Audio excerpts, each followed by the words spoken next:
This is Botswana's Diamond and Technology Park, an impressive center housing an entire chain of diamond industry players in one place. These precious stones have been the bedrock of economic growth of the world's largest diamond miner for the past 47 years. In the past, Botswana mined and exported rough diamonds. There were no cutting and polishing companies. Now, there's a downstream diamond industry, and the Botswana Diamond Hub is testimony to that. Hello and welcome to Doing Business in Botswana. My name is Penyo Moroka. The center is centrally located, close to Gaborone CBD and the country's main airport. Tenants range from blue-chip companies to small and medium enterprises. The Diamond Hub was set up to now focus on the diamond industry, especially the downstream part of the industry. Why is that? Because as a country, from way back, when we started diamond mining, we've always wanted cutting and polishing. The first factory to set up in Botswana, believe it or not, it's 1981, and it's still working. But we realized that really, as a country, we've not really moved the envelope as far or as hard as we should in terms of opening the value addition, beneficiation, but basically the downstream industry of the diamond industry. So the hub is really to focus on that. This is what we come in, and what are we doing? We're trying to set up to be one-stop shop to the extent possible, one-stop shop. So anybody wishing to invest in the diamond industry can just come to the Diamond Hub and be assisted from this point. For example, visas, to answer the question, people are applying for visas, work permits in the diamond industry. They go through through our office, and we assist them that. People coming, investors looking for land, we have assisted them with that. People looking for, any permits that have to do with diamonds, they have come through our office, and we assist that. The whole idea is just, to repeat myself, it's just to try and have a one-stop shop so that people can come to one place, and then basically, if there's to be running around, my office should really run around in terms of linking them within the other regulatory bodies that would be needed. Shrenuj Botswana is a subsidiary of a global diamond jewelry company established in India in 1906.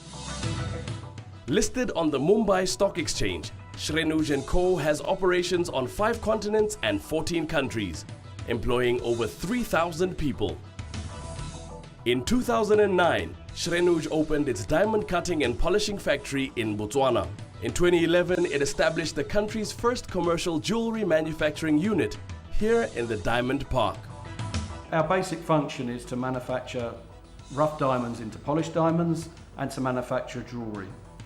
Jewelry makes up 20% of our turnover, so our big focus is on diamond manufacturing.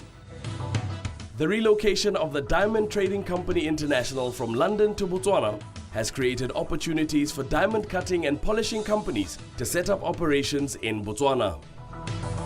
Miners like De Beers also sell rough diamonds to companies like Shrenuj right here in Gaborone.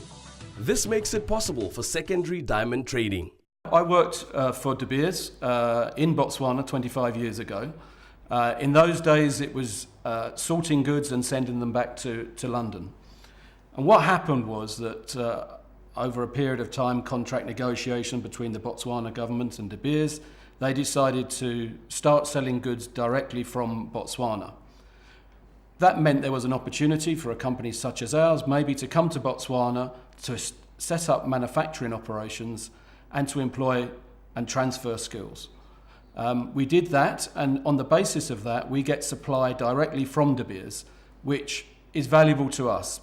Why? Because in today's environment, most producers will sell their diamonds through a tender process, whereas De Beers will sell directly to their customers. Buying from a tender does not enable us to plan, because we don't know which goods we're going to win, or which goods we may get $1 million, we may only win $100,000. So for us, the De Beers structure, the site holder structure, is very important to us because it enables us to establish operations such as this, and that was the motivation really for coming to Botswana. 16% of Shrenuj's workforce is made up of expatriates who are highly skilled in cutting, polishing and even jewelry manufacturing. Local Botswana benefit from the experience through skills transfer. One of our tasks or challenges when we came to Botswana was to transfer skills.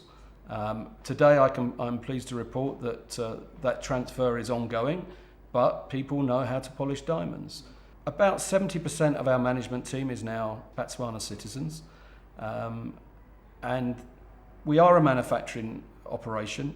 The job is a manufacturing process, but we like to think we treat our employees fairly. Every diamond business will produce a certain style of diamonds for its own clients. We like to think that ours is a very high standard, and we had to push our employees to achieve that very high standard. I can honestly say that today, technically, we can produce the same standard of polished diamond as we can in India, and we're very proud to say that. Shrenuj Botswana is the only diamond company in Botswana that sources rough diamonds locally and implements the full process of cutting, polishing and manufacturing jewelry right here in Gaborone. This allows diamond buyers and jewelry shoppers to buy directly from a manufacturer rather than a third party. What we've started to do is we established a small jewelry manufacturing operation here as well, which employs around 40 people. And we're teaching people how to manufacture jewelry. Currently, we sell jewelry like you see behind me here to the general public. So that's through a factory shop. We also have just started a business with game stores here in Botswana, and we're selling some of our production in the stores here in Gaborone, and hopefully maybe in the future Francistown. And we also have a small shop-in-shop in Maun, but obviously trying to access the tourists, trying to give people good value for money. We're not, diamonds aren't a cheap product, we know that. But what we're trying to do is give people a personal buying experience. That's our aim. Like many other countries in Africa, challenges such as internet connectivity and skills also exist in Botswana. But Shrenuj Diamond Company has found ways to work around these challenges and still remain profitable, and it has plans to grow even further. Some of the technology we have in the factory relies on internet connectivity, whether it's scanning of diamonds and sending files across different countries. Yes, it can be slow at the time, but I think as a business we've managed to adjust ourselves to accommodate it. Whether it's internet, or it can be power, it can be water issues. We've just learned to live with those issues, alternatively have a contingency plan or a backup plan, whether it's generator, extra water tanks, stronger internet lines. As a general manager, I think I do enjoy the fact that we have a company in South Africa and we have a company in India and in many other countries. So whenever we need support, logistics support, etc., we can always get it. Whether we want to source certain things in South Africa or in India that we cannot find in Botswana, it does help us. Botswana's financial sector has had to transform quickly to meet the needs of the diamond industry, which sees billions of dollars transacted here every year. Speedy processing of foreign payments are necessary, as diamond purchases are only delivered upon receipt of payment. Too much red tape would scare off investors.